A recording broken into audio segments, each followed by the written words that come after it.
Yo and hello everybody, Mike here, baseball collector, and it's Wednesday. And what's cool about today? Well, tomorrow is kind of like my national holiday. It's opening day, one of my favorite days of the year. Rangers, let's go.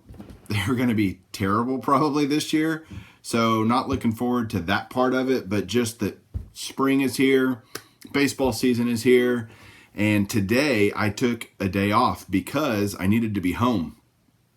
There was a special FedEx package coming and I couldn't miss it because it's my submission that I had made to Garrett for PSA DNA.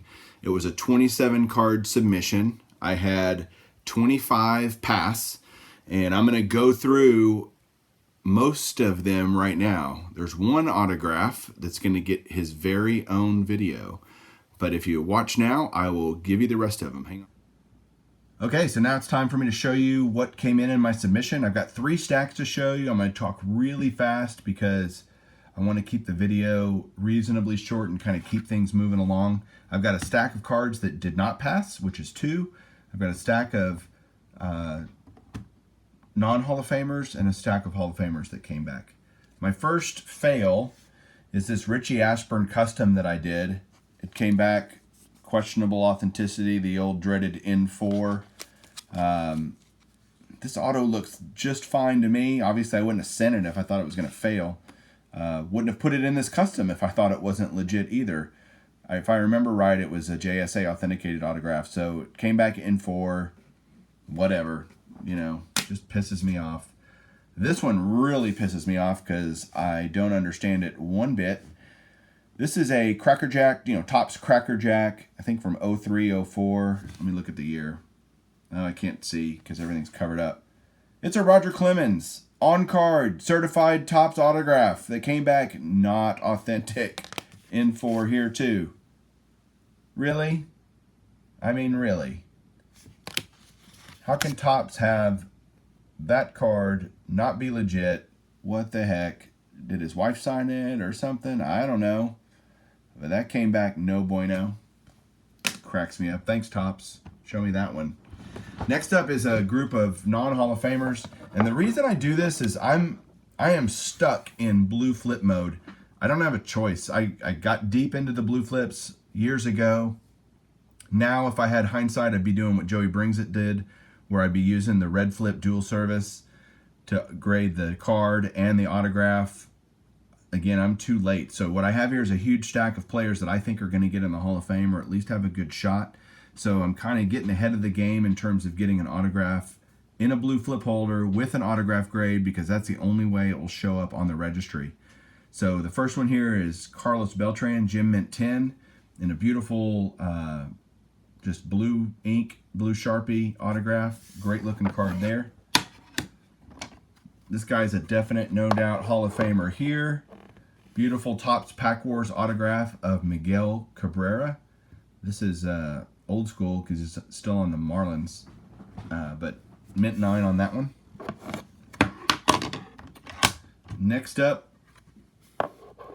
maybe going in next year, maybe the year after that for sure, Roy Halladay, Gem Mint 10. This is on an old UD, a piece of history autograph. This is a sticker auto, but still very pretty. Obviously pretty enough, it got a Gem Mint 10. This next pitcher certainly has a lot of work to do to get into the Hall of Fame, but he's kind of tracking that way. Needs a lot more years of good pitching, and quite frankly, even though he's pitching for my Rangers, I don't know how many years he has left. This autograph, Strinky C on the first part of his name, I think is what knocked this down to a near mint 8. But it still looks very pretty in the slab.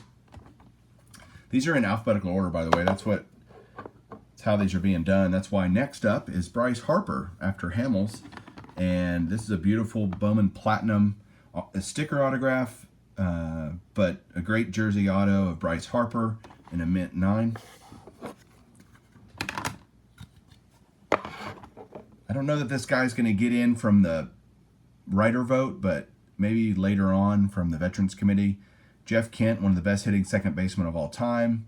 Gem Mint 10, his autograph is so ugly, literally just a bunch of scribble And just glad this came back legit. I don't even know how you legitimize that. It just looks like a bunch of scribble to me, but they did, and they gave it a Gem Mint 10. Next up, this guy could retire tomorrow, and he'd be in the Hall of Fame, and that's Clayton Kershaw. This is an old T206 or Topps 206 Piedmont Mini auto. Beautiful blue ink there. His signature is really tiny, but it got a Mint 9. Next up, the Crime Dog, Fred McGriff. Seen here in an Atlanta Braves jersey. This is a Topps Tier 1 auto on card. Blue ink. The last part of his autograph's kind of streaky, and that's what I think knocked it to a Mint 9, but really happy to add that. Next year, his last year, I think, on the ballot. We'll see if he gets in. This is one of my favorite cards in my entire collection because I got this autograph back in 1987 from Mark McGwire himself. So excited to have gotten that back in the day. Of course, it came back authentic. I got the autograph. It would shock. I mean, I know guys that have gotten their own autographs that they saw the player sign come back unauthentic, but this one did. It's a little streaky towards the back part of his last name, which got it in an 8, but it just looks really great in the slab. This next card literally came in the mail the day I was sending my submission to Garrett, and so I was like, God, that's a really pretty Messina. I had another Messina in the submission I was going to send.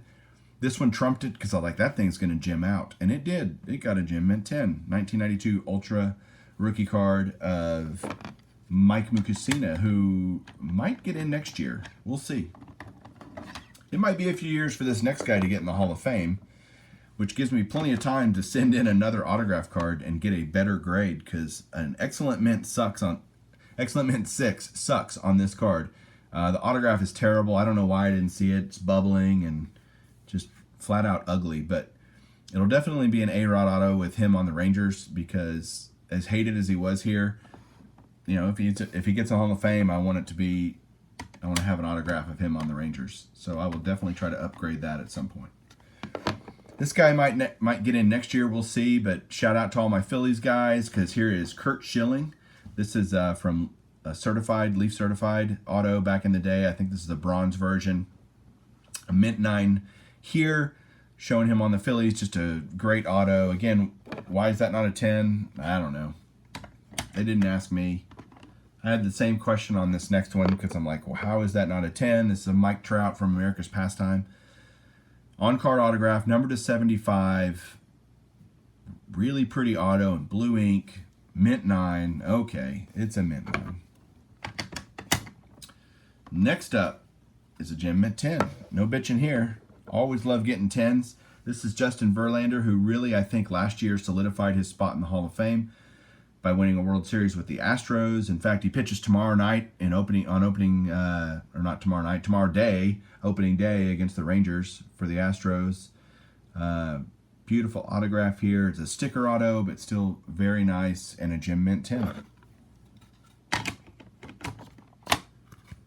This guy, I think, surprised everyone last year with his where he finished in the Hall of Fame voting. The fact that he got so many votes. Personally, I don't think he's a Hall of Famer or deserves to be in the Hall of Fame, but he did play a really long time. It's Omar Vizquel. Beautiful autograph here on a museum collection. Gem Mint 10, as a matter of fact. So this was the one I wanted to send in, and it came back a gem. This next guy fell off quite a bit on the voting. I think he got Trevor Hoffman. You know, his stats are pretty good as a closer, but Hoffman's were just way better. And next year you've got Mariano Rivera. So Billy Wagner's going to have to wait a little bit to get in, if he does ever at all, via the writer's vote. I think he'll only get worse in terms of his voting standing, but eventually might get in on the ballot for the Veterans Committee. But happy to add a Mint 9 of that. Next up is a very cool autograph of Larry Walker. Larry Walker is getting hit with the Coors Field effect, where I think it's kind of unfair given how great his career numbers were. I thought he was an amazing player. Absolutely, in my opinion, deserves to be in the Hall of Fame. This is a 1990 score rookie card signed by him. Signed up and down. He kind of does that a lot, but it got a Mint 9. Really pretty. Now for the Hall of Famer of my submission. Save one. There's one that's going to have its own video, so stay tuned if you haven't seen it. This one's a Walt Alston. This is on one of the custom cards that I did. Did a group of these, about, I don't know, I have like 50 of them. Walt Alston, this is an upgrade for me. My best Walt Alston before was like a 6. So just trying to upgrade the auto. I thought this one would grade reasonably well, and it did. What I did with these was I also had the custom, I wrote everything on the back in terms of the player's career and what they did, and all of them are 101s, you can see down here, and they're part of my collection. So trying to get some of these slabbed, although one of them came back unauthentic, but that Alston got an 8. This next one also got only an 8. It's the Earl Averill from that same custom series that I'm doing. That's very, very pretty, so I guess there's some reason they thought it was an 8. Maybe at the end of the L there's kind of some bleeding of the L, but very pretty autograph. Just happy to have it in a slab. This one was awesome. I won this in an auction, and I had a Kyler that came back no good before a different Kyler. So I bought this one. It looked way, way better. Just hoping it came back authentic. It did. It not only came back authentic, it's a mint 9, which is awesome. So that made this like now probably a $500 or $600 autograph. So really excited to have that. 4 more to go. This one especially I love, Mr. Hank Greenberg. This now completes my Hall of Fame hero set in terms of having them all slabbed. I had them all already, or the last one I needed was the Ted Williams I got the other day. But the Greenberg I had sent off to get graded. It came back a 10, which is gorgeous. And the cool thing about this one is on the back, it's also got a JSA sticker. So there you go, Mr. Greenberg. Love that one. Got a Tom Seaver here that came back a 9. This is a 2001 Fleer Greats of the Game. Love that card. This Selig, I needed to upgrade my Selig. I have a business card signed by him, but I wanted one of these Ginders signed. I saw this one pretty cheap. It was kind of raw, meaning no authentication.